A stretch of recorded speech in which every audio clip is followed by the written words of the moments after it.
Good evening, everyone, and welcome to this evening's webinar on social media as the second webinar in our digital literacy series of webinars that we've been offering for clubs, as we've been trying to encourage clubs to make the use of their downtime as we all have some time off sport as we are in the shutdown period still. There is light at the end of the tunnel, so we've heard some news and we're waiting on the next stages for clubs to be able to kick off again, and everyone is champing at the bit, I can assure you. There are some great technological tools available for organisations, and they have in a lot of cases been developed for business. So our goal through this series is to provide confidence among clubs to use technological tools to improve their operations as best as they can. Before we kick off, I'd like to remind everyone that technology is a great servant, but a terrible master. So the focus of this session, like all of our sessions, will be on making sure that your understanding and your use of social media is linked to your overall club strategy. So that is knowing your long-term direction and letting technology help you to achieve your big picture goals rather than letting the tail wag the dog. For those of you that I haven't had a chance to meet in person, and I look forward to doing so, obviously, as soon as we come out of the shutdown, my name's Michael Connolly and I'm the Managing Director of CPR Group. Since 1997, we've been working very regularly with councils, state and national sporting and community organisations and regional associations, right down to clubs, on planning projects like master plans, sport, recreation and community strategies, and parks and open space strategies as well. But obviously, and we've been saying this quite regularly, one of the most enjoyable parts of our role is when we get to work one-on-one with clubs and not-for-profit organisations to help them run as the businesses that they are. Tonight's topic really links well with this point. There are great and, for the most part, free tools available to help clubs have an excellent online presence that would enable you to play in the same marketing arena with huge companies with massive budgets, and you can do that on a shoestring and in some cases for nothing at all. So helping clubs, community associations and groups of all sizes assess their online presence and digital branding is a rewarding part of the role that we play in building the capacity of volunteers in sport and the community sector. Joining me this evening is Kate Gordon from the team at CPR Group, who will be moderating the session tonight. Good evening, Kate.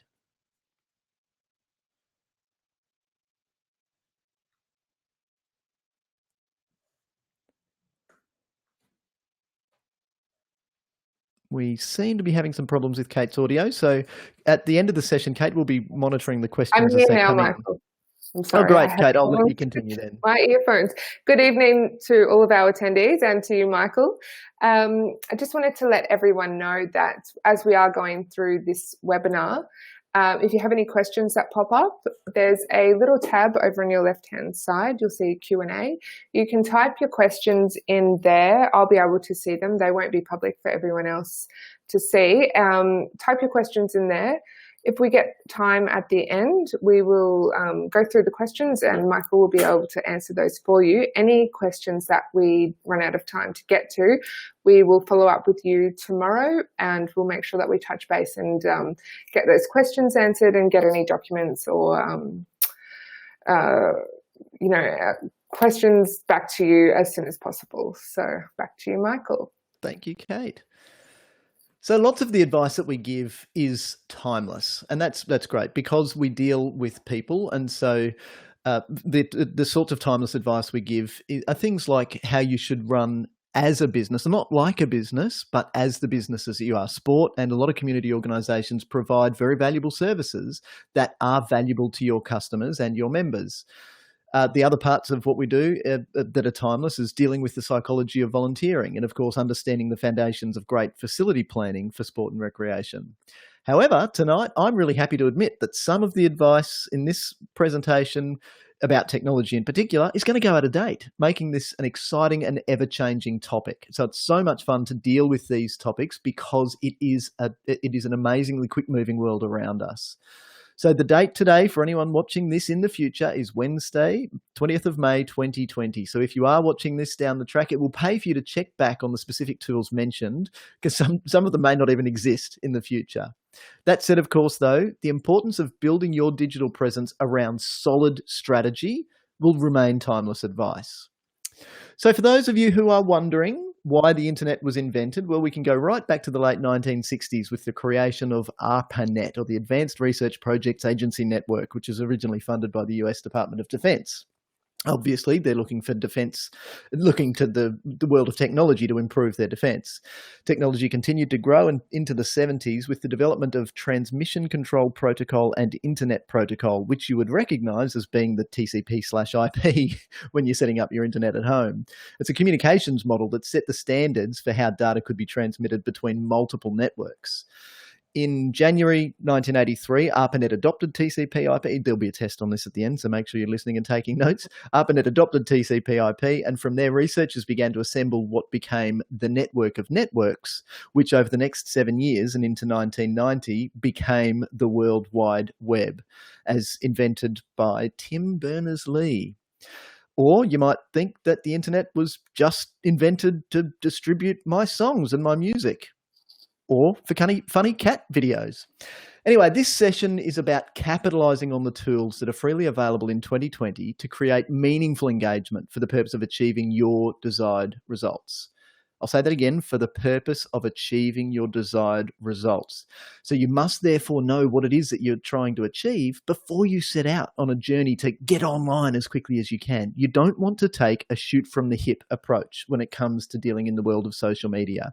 It's far better to have a very clear picture of who you are targeting, for what purpose, and how you intend to achieve your desired goals before you set out and just go and do something, because something can just create excessive noise, which unfortunately can dilute the proper meaning of what you're trying to achieve. In the world of social media, are you a commodity or are you a customer? So it's important, I think, before we launch into any discussion about social media, to really set the platform and understand the world of social media and how it works around us.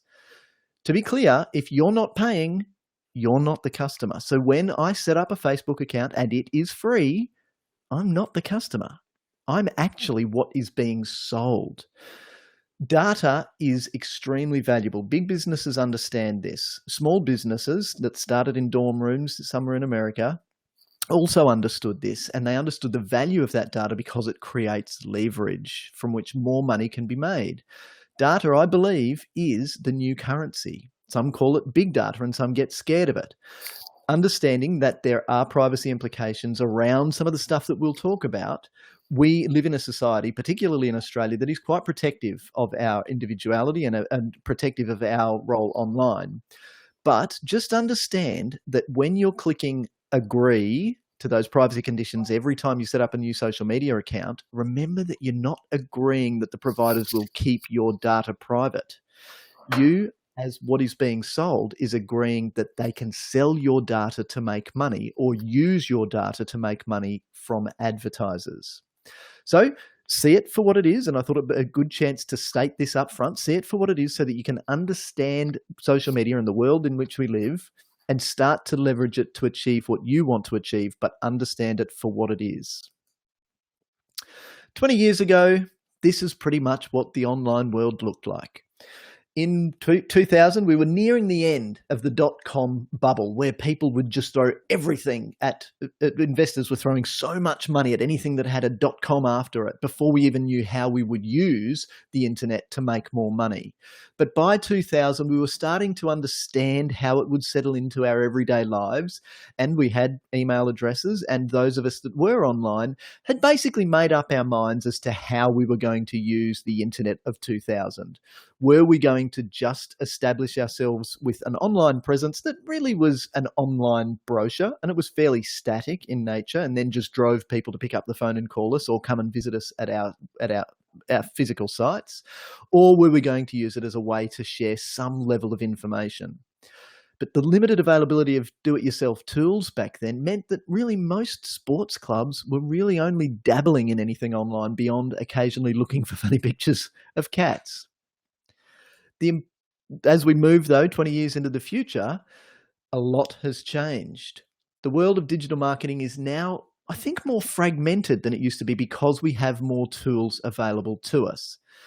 Businesses are told that you must have a presence everywhere, but without a structured, strategic approach and without knowing what you want to achieve from your use of each platform, it's going to be difficult to plan meaningful engagement and properly measure your success. So as an aside, how many of these logos do you recognize? Even if you don't use them all, make sure that you know them all, because each has a particular target audience, and we can go through that a little bit later. And they're not necessarily all the same. But as I said, businesses are told that you must have a presence everywhere. Just be careful who you listen to, because I advise you not to rush into getting onto every platform all at once. I think you're far better off having a really structured, strategic approach and understanding your target market and understanding where they would like to go for information, and then working within the parameters of your target market. At this stage, in a quick flyby like this, it's far more important to understand the why behind social media. So this session is not about telling you how to use any particular systems, and nor is it about teaching you what to post or when to post it or how to be creative in your engagement. It's to generate the discussion about why you should be engaging. Digital marketing changes really quickly, so you need to make sure that you do think about the why that holds everything together as the integral part of your overall strategy, because that will put you in a far better position to capitalize on the existing platforms, and they become new platforms to you when you first take them up, and any new technology that becomes available far quicker, and it enables you to target your content to reach the right audience in the right tone, in the right place, in the right time. So I don't need to teach you how to set up or operate any particular platform to do that. You can simply go to Facebook, go to Instagram, go to Twitter, go to Snapchat, go to YouTube, go to LinkedIn, and you can set up business pages. Now, if you notice, if you slow down the recording of this webinar, you'll see that each of these little snapshots that I've taken, and I've made sure that I've got them contemporary. These are screenshots from the web from today. That you'll notice that I'm focusing on the business profiles in each case. It's important that you do understand the difference between just setting up a personal profile and a business profile or a business page on each of these platforms. Because as a club, it is important that you have available to you all of the business tools in each of these platforms to be able to properly engage with your customers and with your members. Sometimes it's called a social network. And this fascinates me as to the aptness of that term, social network. It really does create a network. So if you think even the term World Wide Web or the internet, it's because it pretty much looks like this. So when we take the internet, for instance, and the technology that I described at the top is basically giving you the ability to have this network here or this server here be able to talk directly to that server, but also directly to that server and directly to that server, and even directly to these servers over here, maybe with jumping in between them as we go. The same sort of thing applies when we deal with a social network. A social network, even before we were talking about social networking with names like Twitter, Instagram, Snapchat, and the like, meant that we had a network. So I was connected to my friend, and that friend had other friends.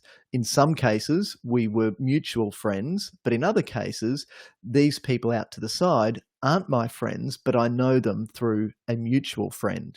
So taking that same concept and taking it online then led to the ability for the transmission of information between these people to be far quicker. So I can share information with my friends, who can then share it with their friends. And so the reach that I can achieve by building a network of messaging around what I'm trying to achieve can get greater reach than we've ever been able to in other forms of advertising going back in time. So most sports clubs didn't and wouldn't and would never have had the budget to spend a lot of money on a massive billboard advertisement, as an example. However, we do have the budget and we do have the nous and the availability of the tools to be able to build a great social network that can achieve the same level of reach as a billboard. And that's how these tools have become so popular. Having a great approach to social media in general, I think, has three main components. And we'll look at these in order. So we've got strategy, creativity, and technical ability. Now, in putting this diagram together, I have probably been a bit biased and put strategy at the top, because I think that strategy should be where everything is pinned. Everything should be pinned to strategy. By understanding where we are going and understanding our journey to get there, it means that we can apply our technical ability and our creativity to achieve a known desired result. If we apply technical ability and creativity to just get online and just get some messages out there, that's fine. People will see them, but will they react in the way that we want them to react? Will the messages have the proper reach and have the level of impact that we want them to have if they're not linked to strategy? So the strategy can really, the overall business strategy that we're talking about here may include things like, we would like to increase our membership from 150 today to 300 in 10 years or 5 years. That's a strategy that is an overall growth strategy for growth. And then underneath that, there will be particular steps that we will take to achieve that desired goal within our overall business strategy. When we talk about strategy specifically from the perspective of having a great online presence, it still comes down to having a really clear understanding of what we're trying to achieve. So identify very specific digital marketing objectives wherever you can. So these are beyond your general marketing objectives to understand what it is that you're trying to achieve. Link to your core businesses. Notice that it's plural there. So this means understanding what it is, what you're trying to sell. So your core businesses in sport in particular will start with membership. So sporting participation, physical activity is our core business. So selling membership may be at the heart of what we're trying to do. That growth strategy doesn't necessarily need to be a doubling of members in 5 or 10 years. It could be making sure that we retain the members that we've got. So that's still giving us a very clear link to membership as our core business. But we could be trying to better promote the volunteer opportunities that are available through our organisation. We're selling food and drink through our canteen and our bar. Do we need to be attracting more custom to those areas? We're selling merchandise in a lot of cases, and in a lot of cases, we're running massive events. So these all form parts of our core business, and they may each have different strategies, different targets, and therefore different strategies to achieve each of those targets.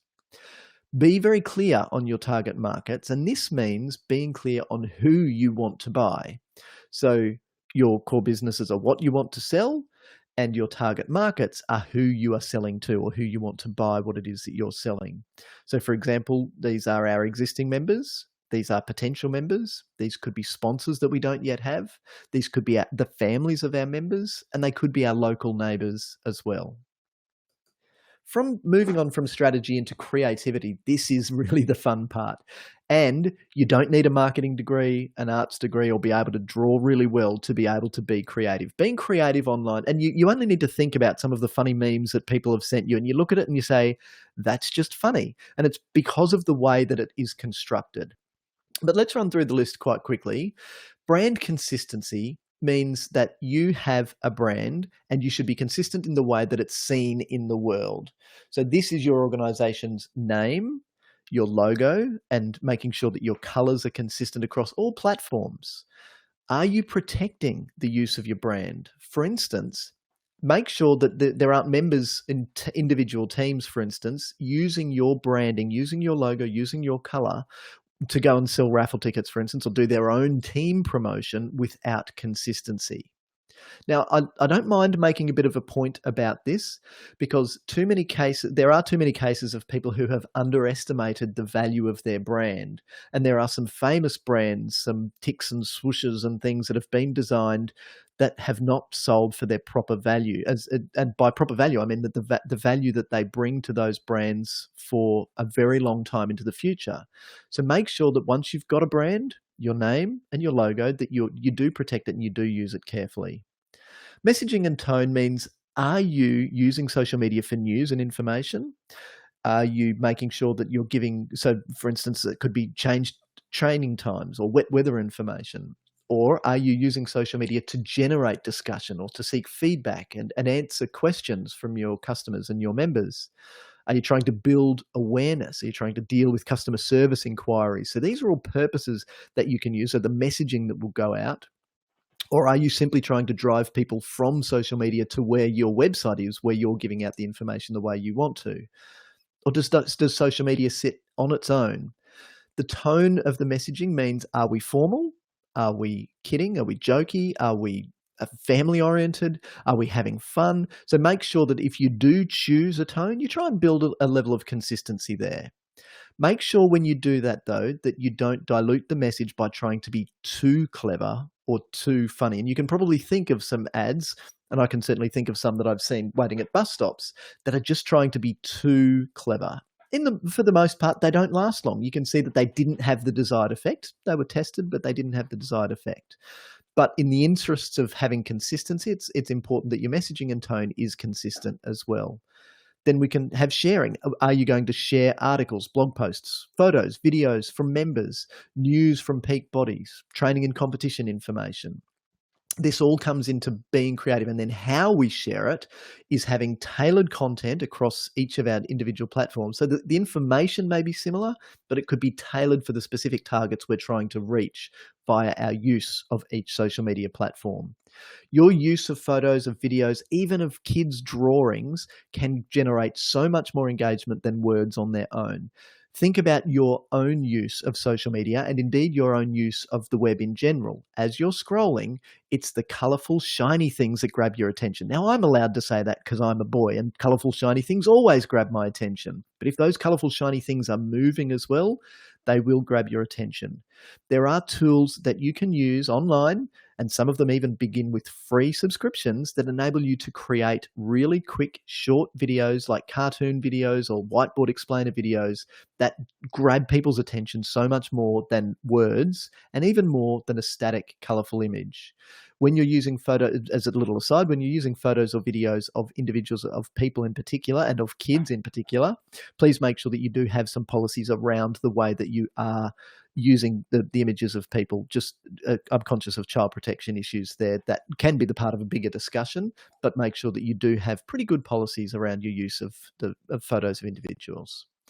And then we get to the technical ability. So this is the how-to. This is knowing how to drive these tools.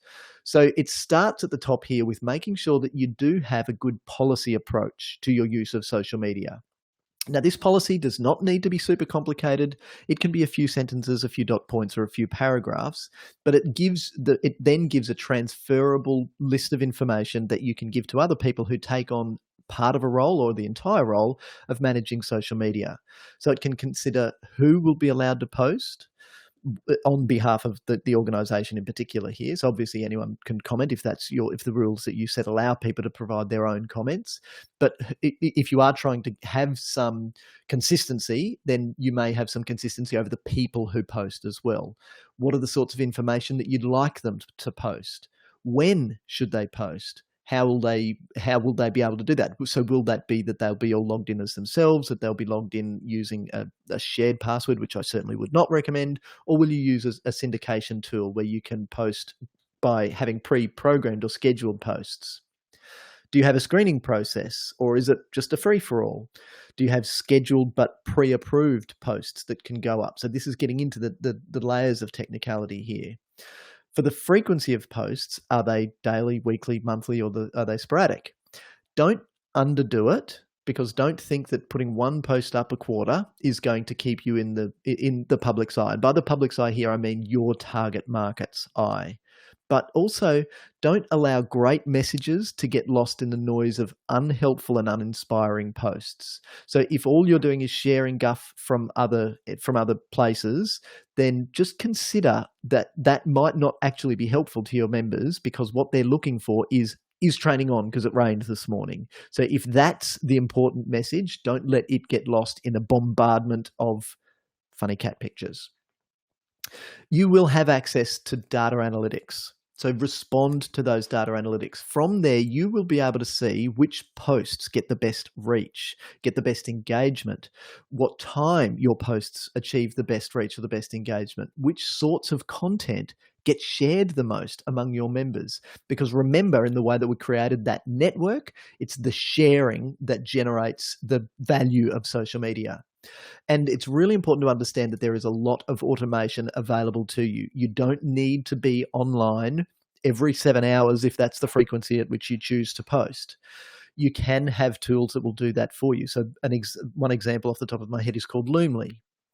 There are also things that you should consider that link to automation, like having a Contact Us button or buttons on your website and through your social media presence. So, for instance, a link on your Facebook page to the ability for your customers to contact you via Facebook Messenger from your Facebook page.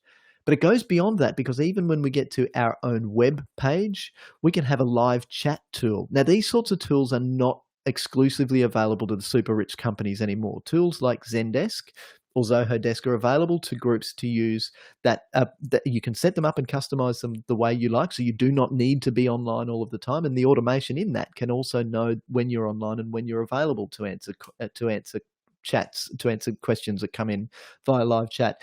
It's a demonstration that you're responsive, and it's a demonstration that you care about the audience that you're trying to communicate with online.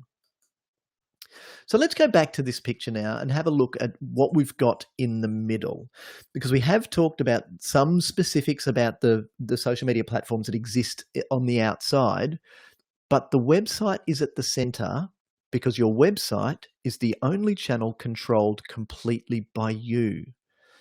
So even though we haven't really touched on Google's algorithms, for instance, here this evening, your use of all of these tools will help what's called search engine optimization, or SEO. And when search engine optimization is linked with social media optimization, or also SMO, it gives you a greater chance of being found by the questions, or by the way that you want to be found on Google and even on other search platforms as well. We'd be getting too technical to get into this, to get into that discussion in much depth in this type of session. But please feel free to contact us if you are in the right, so that we can head you in the right direction when SEO becomes important to you. So there's a time when it becomes critical, and when that is important for you, then please let us know. So the top one is Google, and who uses Google? Well, I'm going to go out on a limb and say just about everybody uses Google. Google is such a popular search engine and quite a successful online company that it has now become a verb. You don't go and search something, we Google something.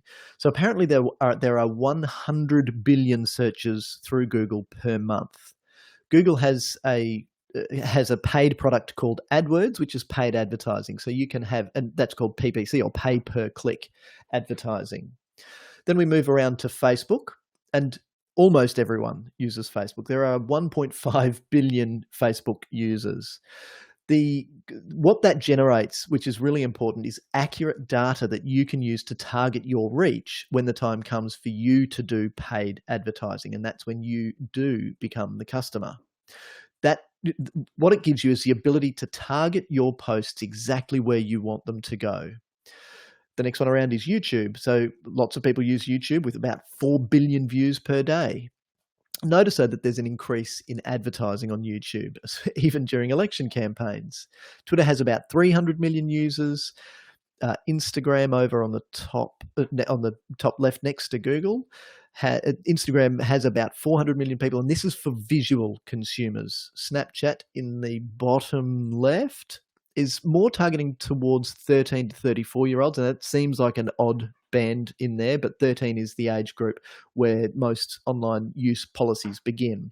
And again, that's for visual consumers. LinkedIn, right down the bottom, has more than 100 million active users, and it gives you the ability to target companies, industries, or even job titles with specific content. And over to the left, email is still an amazingly effective mode of communication, but not necessarily on its own. Too much email and your important information will get lost in the noise. So again, with your frequency, make sure that you're sending information out at the right frequency.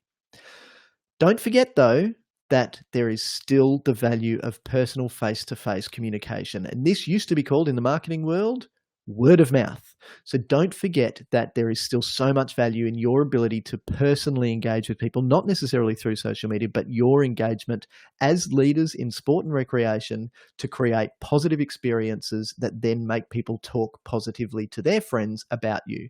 That talk can be online, but that talk can still be face-to-face.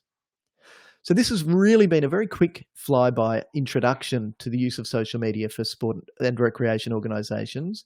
And to wrap up, I'll say that I understand that most groups are doing a fantastic job And the shutdown that we've seen at the moment through COVID-19 has really given us a chance to watch the creativity just simply blossom. It has been fantastic to watch. So congratulations to the groups who are doing a fantastic job there.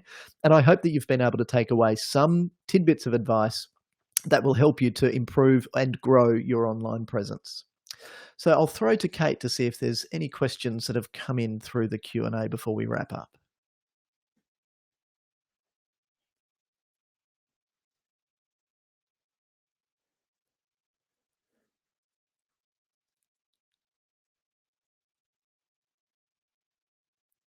I've just had a look as well, and I can see that one question has come in nice and early. It says, we don't even have a club website. We just use Facebook for everything. Should we bother setting one up? Should we bother setting up a club website? Okay, that's a good question. Now, I think that it's up to you. So if you don't have a club website, of course, there's no obligation to have a club website, but keep in mind that your website is the only place where you can have full control over everything that's there. And the reason that that's important to understand is that Facebook can change algorithms, Snapchat can change algorithms. So it's important that you understand that anything that you do on your website is the only place where only you can change that. Can social media be used for surveys of club members and past members? That's a great question, and the answer is absolutely yes. It certainly can, and there are also some survey tools, specific survey tools that you can set up more complex survey with richer data that sits behind the scenes. But you can run quite simple polls directly on social media. So there are some limitations in keeping them short, but if you only have a few questions, then by all means you can do that. There's just one more point that I think I'd like to add, and this is linking into the importance of having your website as well, which is use your domain name for your email addresses. Now, this is probably even a little bugbear of mine, but it's certainly something that I would like to share. If I am following a plumber and I can see that it's abcplumbing@gmail.com or at hotmail.com, my cynicism goes up a little bit, and I think, well, I could have set up abcplumbing@gmail.com and done it for free. So is that really a good business? And I'm starting to see more consumers in sport and recreation start to think the same as well. So if you are still using a presidentmyclub@gmail.com address, then I'd encourage you to invest, and it's only a few dollars a year to invest in a domain name. That means that it will be president@myclub.com or .com.au or .sport, even with the snazzy new extensions that we can have as well. I'm very happy to provide additional support through our team for anyone who has further questions following on from those sorts of things, and any of the other questions that have come in that we haven't had time to answer, we'll get back to you tomorrow. But please keep in mind that this webinar has been short, and it's really only scratched the surface of the sorts of advice and support and guidance that we offer sport and community organisations of all shapes and sizes every day. Please also realise that if you do seek professional help, it can challenge your day-to-day thinking and actually give you a better result. It's missing the forest for the trees scenario. If you bring in external assistance to help with strategy, with planning, with an analysis of your use of your online presence, then it can really help you to open up new opportunities. And we've got more than 22 years of success stories of showcase clubs that would hopefully agree. So down the bottom of the page there, you'll see Club Tags, which is our hands-on program that provides broad range training and mentoring advice to clubs. We've also got Asset Track in the middle, which is our online asset management tool designed specifically for clubs and associations, and Meeting Track, which is our online meeting management tool for meeting preparation, agendas, and minutes. As our little gift to everyone who attends our webinars, and in response to the fact that we've had some significant disruption, probably the most significant disruption to Australian sport that any of us can remember, we're offering free extended access to Asset Track for all of our webinar attendees. So to take us up on this offer, for anyone who is joining us tonight who hasn't yet already done so, please feel free to contact us through our website and we'll get you all set up. The sign-up link for next week's workshop is already live at our website, which is cprgroup.com.au. And next week's session is about digital tools to manage club money. So that's already live on our website. And finally, thank you very much for attending this evening's session, and we look forward to your company again next week.